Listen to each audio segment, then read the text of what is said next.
Very warm greetings to all our viewers. It gives me happiness to introduce Digvijay, a young boy, 22 years old. मैं तो चाहूँगा कि दिग्विजय आप ही introduce करवाओ अपने आप को और आप ही बताओ कि आपको क्या प्रॉब्लम थी and how did we solve it. बताओ तो। तो hello, this is Digvijay Singh. I am from Karnal, Haryana और माई एज इज़ 22। हाँ, मैं ज़्यादा से ज़्यादा हिंदी भी बोलना बीच में। हाँ जी। ठीक है, हाँ। और एक्चुअली मेरे को इशू था पाइलोनाइडल साइनस का, जो कि 11th-12th में डायग्नोस हुआ था when I was like 4-5 years back, when I was preparing for JEE and all my exams. तो देन इट वाज डायग्नोस। फिर क्या तकलीफ क्या थी? पेन होती थी? यस, माइनर पेन होता था। एंड देन फिर हम डॉक्टर के पास गए तो डॉक्टर ने बोला कि यहाँ पे एक होल है और वो पाइलोनाइडल साइनस है जिसके अंदर। पाइलोनाइडल साइनस हाँ पता है जी। क्या होता है? पाइलो का मतलब होता है हेयर, नाइडस मतलब हाउस। हेयर अगर आपकी स्किन के नीचे घर बना लें, स्किन के अंदर ही घुस जाएं और वो फिर जाते जाते जाते वो वर्टिब्रल कैनाल तक चले जाते, यस। स्पाइन तक चले जाते। ठीक है। सो उसको पाइलोनाइडल साइनस बोलते हैं। सो फिर उसके बाद फिर I went into college. College में कुछ ऐसी प्रॉब्लम नहीं हुई और ये मैंने इसको जैसे बॉदर भी नहीं करा इतना। इग्नोर किया। हाँ जी। फिर अभी रिसेंटली जिस मेरे मेडिकल्स हुए थे फॉर सीडीएस एंट्री, और उसमें इन्होंने डॉक्टर ने फ्लैग करा इन भोपाल कि this is an issue, you need to get this treated. Then I searched. Then we came to Fortis Hospital and met Sir Rajneesh sir, and he's an awesome doctor. Sweet. We had an awesome experience. Very welcoming doctor he is, and I would recommend everyone to just, if देखो they have an देखो issue, आपको just ये 3 4 5 साल से इसने तकलीफ नहीं दी ज़्यादा, yes, मगर it could have become in fact very difficult for us to manage अगर ये इन्फेक्ट होता रहता और अंदर को घुसता जाता। yes, था तो स्टिल काफ़ी बड़ा, but it had not gone in to your towards your bone as much, और ये ज़्यादा फैला नहीं हुआ था।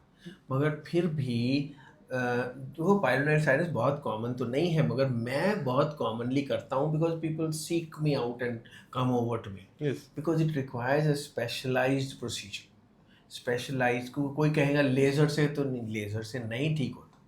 तो मैं 40 साल से ये ऑपरेशंस कर रहा हूँ, लेज़र भी कर चुका हूँ, तभी तो कह रहा हूँ नहीं ठीक होता। हाँ जी, laser will burn this tissue, ये जो रास्ता है इसको बर्न कर देंगे। अभी किसी चीज़ को जला दो तो वो जली हुई चीज़ अंदर तो है ही, फिर भी yes, वो तो 90% रिकर कर जाता है। yes, और फिर रेपुटेशन ये बन चुकी है कि पाइलोनाइडल साइनस रिकर कर जाता है। ये रिकर ही करेगा जब आप ठीक तरह से ठीक नहीं करोगे तो। yes, so what I do is completely radically remove this whole thing जड़ों के साथ। मगर जब निकाल दिया उसके बाद अगर हम ऊपर से बंद कर देंगे तो एक किस्म का putting a roof on the well. हमारे घर में कुआं हुआ करता था जब हम छोटे थे, तो उसको भरना था। तो हम बच्चे थे, हम कहते थे इसको छत डाल दीजिए, भरना क्यों है? नहीं, वो छत बैठ जाएगी, किसी दिन तो बैठ ही जाएगी। सो कुएं को कभी भी छत नहीं डाली जाती, कुएं को पहले भरा जाता है फिर उसके ऊपर छत डाली। सो ये जब हम इतना टिश्यू निकाल देते हैं तो ये तो कुआं बन गया, yes, और फिर इसको अगर ऊपर से बंद कर देंगे चमड़ी तो दोबारा रिकर कर जाएगा। सो दो कारण होते हैं रिकरेंस के। एक तो ऐसे ऐसे काम करो, लेज़र कर दो, वो रिकर ही होगा, फिर मत कहोगे पाइलोनाइडल रिकर कर जाता। दूसरा कारण होता है रिकरेंस का कि अगर ऊपर से छत डाल दें, फिर अंदर तो खाली जगह है, किसी दिन भी फट जाएगा ये छत, किसी दिन फट जाएगी, फिर कहेंगे हम रिकरेंस होगी। सो हम क्या करते हैं, इतनी जो पार्ट निकालते हैं उसको फ्लैप से बंद कर देते हैं, मतलब okay, साइड से टिश्यू लेके वो कुएं को भर देते हैं, रिकर नहीं करता। आपको कोई प्रॉब्लम हुई, कोई दर्द हुई, no, कोई not at पता all, चला? एक not at दिन के all. अंदर मेरा ख्याल आपको भेज दिया होगा हमने, Yes. एक दिन के अंदर Yes, in this लोग। whole months, in this whole days, no pain was there. सो लोगों के अक्सर यही शक और क्वेश्चंस होते हैं, कितनी पेन हुई, कितने बार कब स्टिच निकाले, कितनी देर आपका ड्रेन रहा। ड्रेन रहता है, हाँ पतली जी। सी तो ट्यूब है आपके पॉकेट में रहती है, वो Yes. पॉकेट में ट्यूब सी रहती है। किसी का 1 हफ्ता रहती है, किसी की 5 दिन रहती है, किसी की 15 दिन रहती है, किसी की 10 दिन रहती है। सो आपकी शायद 10 एक दिन रखी थी हमने वो, क्योंकि जब उसमें कुछ भी थोड़ा सा आता रहता है पानी, तो हम चाहते हैं कि अंदर ना पानी इकट्ठा हो, वो बाहर आता है, वो सक करती रहती है ट्यूब। और स्टिचेस तो हमने जनरली डिसॉल्वेबल ही लगाए हुए होते हैं, सो कोई निकालने नहीं पड़ते। But to give this place, और लेट कैसे सकते हैं आप? सीधा लेटते हैं पहले दिन से ही। और एक्टिविटीज़ कब कर सकते हैं आप? पहले दिन से ही सब चल फिर रहे हैं।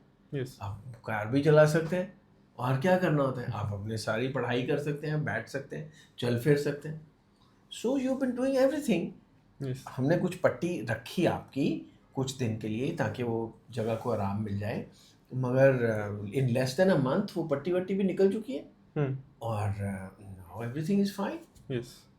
और कोई आपको कोई भी प्रॉब्लम या परेशानी आई? नहीं, बिल्कुल भी नहीं। Look at कोई this. पेन भी नहीं, ऐसा भी नहीं लगा कि कुछ हुआ भी है, सर्जरी भी हुई है। It was it's normal. अगर किसी को ये सुन के डर लग रहा है कि हम इतना निकाल देते हैं और फिर भरते हैं, तो उसको डर नहीं लगना चाहिए। नहीं, ये तो हमारा काम है। अक्सर लोग आके पूछेंगे, बड़े बड़े मैं ऑपरेशन करता हूँ कैंसर के, कितने घंटे लगेंगे? अरे आपको क्या करना है कितने घंटे लगेंगे? जब आप उठेंगे तो आप स्माइलिंग होने चाहिए, आपको पेन नहीं होनी चाहिए। आपको क्या पता हमने 12 घंटे की सर्जरी की है कि 16 घंटे की है? हम करते हैं 16-16 घंटे की सर्जरी। सुबह 6 बजे शुरू हो गए, रात के 12 बजे तक चलती रहती। कैंसर के ऑपरेशन ऐसे होते हैं। और ये भी जो फ्लैप सर्जरी है, इसमें 3 घंटे लगते हैं। फ्लैप सर्जरी में हमको 2.5 या 3 घंटे लगते हैं। But what's your problem?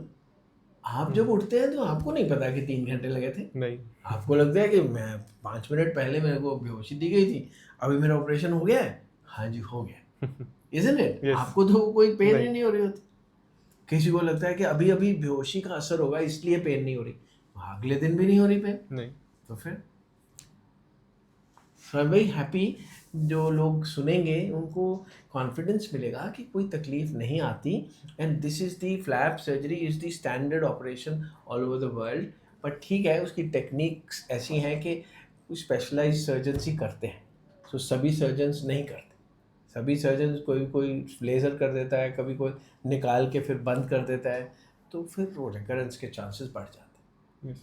सो जो भी पायलोनाइडल की ऑपरेशंस करना चाहता है, आई वुड वांट या तो वो खुद फ्लैप सर्जरी सीख ले या किसी प्लास्टिक सर्जन को साथ ले ले ताकि फ्लैप से बंद किया जा सके। ठीक है? आई thank all the viewers for giving us time.